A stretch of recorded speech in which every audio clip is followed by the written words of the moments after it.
Welcome to the Lean Marketing Podcast. I'm your host, Allan Dib. In this episode, I'm going to be recapping the 9 principles of lean marketing. These are the 9 principles that make up the core of this foundational methodology of marketing. Now, lean marketing principle number 1 is all about values. So we want to create value for your target market with your marketing. So much of marketing has just become pollution. It's interruption fueled, it's spam, it's cold calling, it's annoying.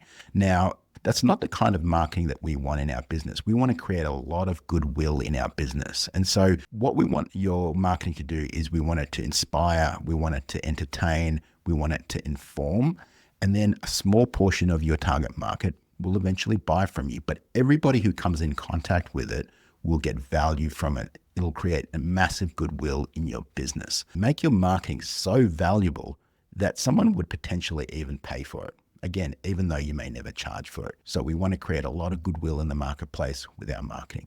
Lean marketing principle number 2 is all about integration. It's about embedding marketing throughout the entire product lifecycle and customer journey. A lot of times there's no product to market fit.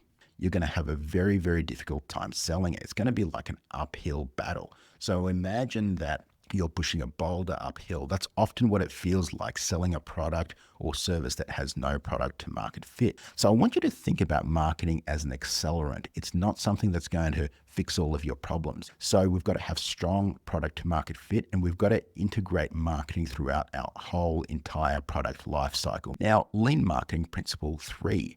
It's all about your market. Your market comes before your product. So who are the people that you are going to serve? Now, there's 2 kind of markets that really come to mind. And the first one, I really like this kind of market. It's your former self. So if you've solved a massive problem for yourself throughout your life, that can create a very powerful target market because you've been in those shoes. You understand what it's like to be that person. So for example, I think about my former self when I used to be an IT guy struggling to get leads in the door, struggling to get new customers, struggling to make revenue. And I remember what that felt like. And so I can tap into those emotions because I'm not just kind of inventing things off the top of my head. I've actually been there. And so I understand how people feel. And so now I'm able to help someone. I can speak to them in my marketing, but more importantly, in my messaging, I can say, look, you know what? I've been there. I've solved that problem for myself and for many others in your shoes. And that's a much more powerful place to be. Now, sometimes you're selling a product where maybe you haven't used that product and you just see a market opportunity, and that is totally fine. So that's where you're going to need to really understand the market very well. What are the things that they want? What are the things that they fear? What are the things that they desire? So really getting to understand them at a very deep level. So you're going to need to spend quite a bit of time doing deep market research to understand that. Lean marketing principle number 4 is all about tools and technology.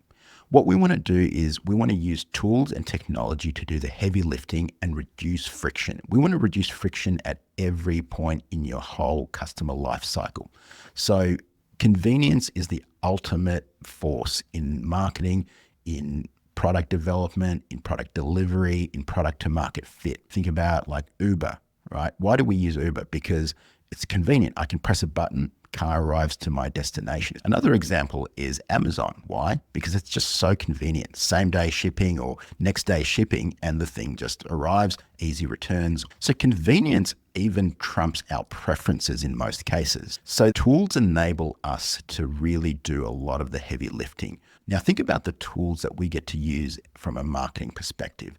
Particularly lately, there are very, very powerful AI tools. They're tools that enable us to do a lot of heavy lifting, things that would have required much, much more labor, much more time, much more cost.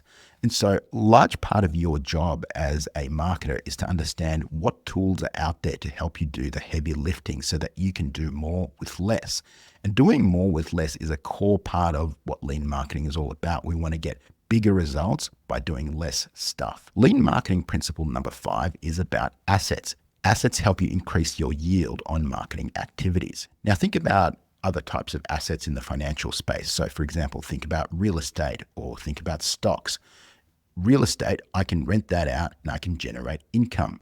So assets create income. In a very similar way, we can create marketing assets. Marketing assets help you generate new leads, new customers, new revenue. My book is a really, really powerful marketing asset in my business. So both of my books, I've got my book, The One-Page Marketing Plan, and my book, Lean Marketing. Every single day, as a result of having these assets in the marketplace, I get invited as a guest to speak somewhere.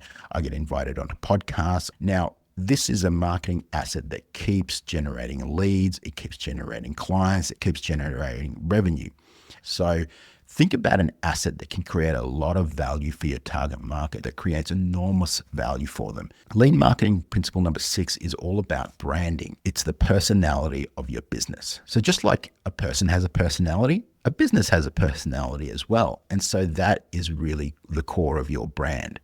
Now, Lean Marketing Principle 6 says that selling is the best way to build a brand. So think about this.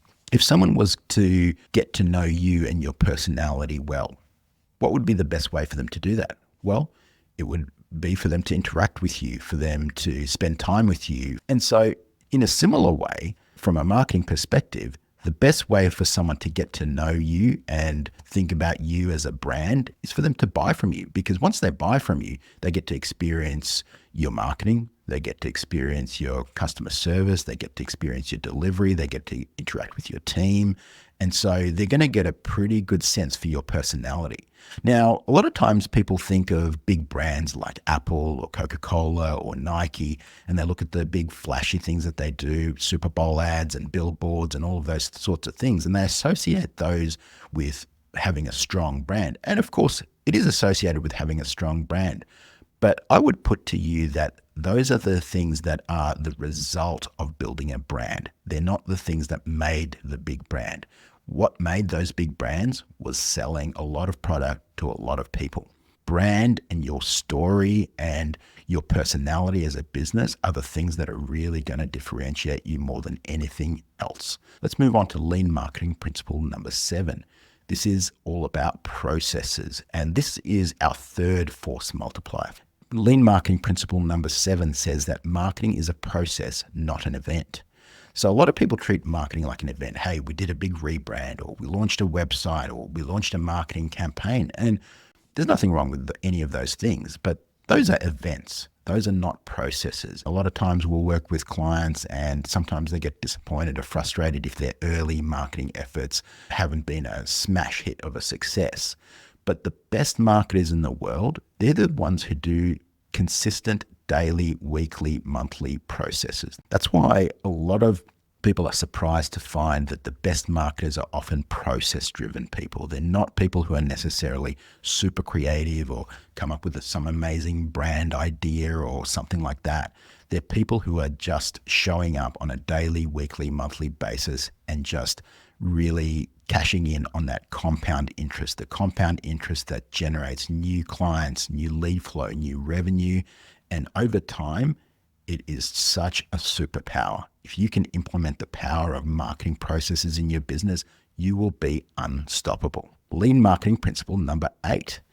We use content to create a pulling force. So again, so much of marketing has become about pushing our product onto somebody, whether they like it or not, pushing our content, pushing our ads, interrupting them, spamming them, cold calling them, all of those sorts of things. But a much more powerful way to think about content, whether it's an ad, whether it's anything else, is to create a pulling force, something that creates so much value in the marketplace that people just come to you.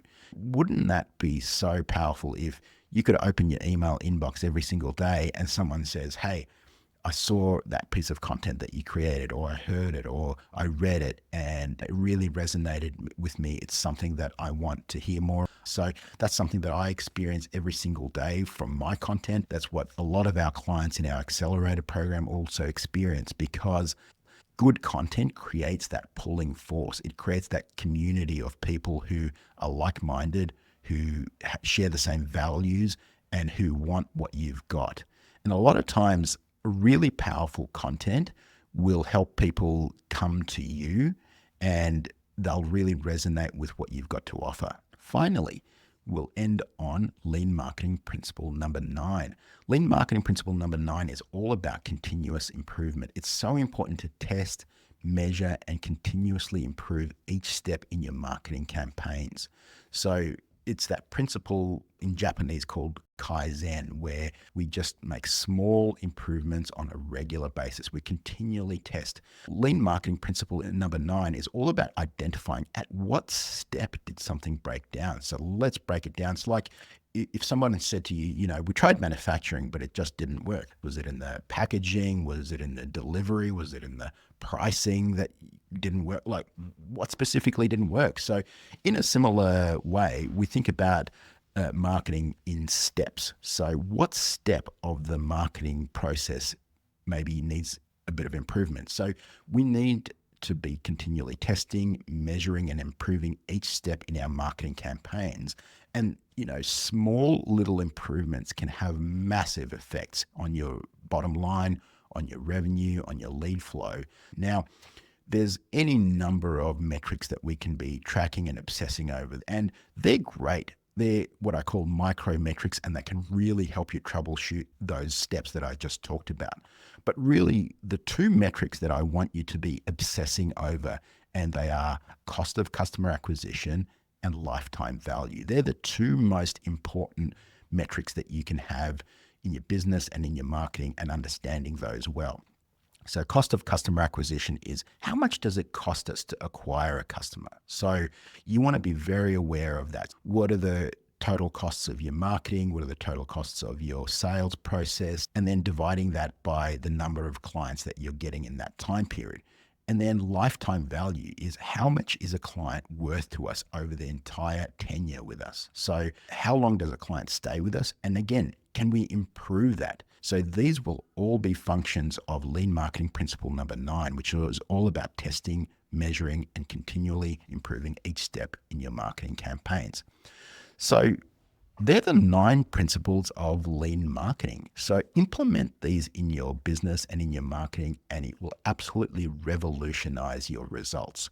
So these are the core of this book, Lean Marketing, again, which I go into in a lot more detail in the book.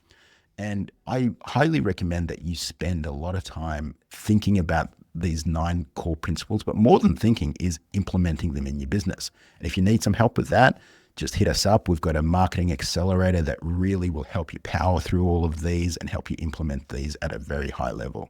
So thank you for joining me for this episode. I'm Allan Dib, your host, and I look forward to talking with you again real soon. Bye for now.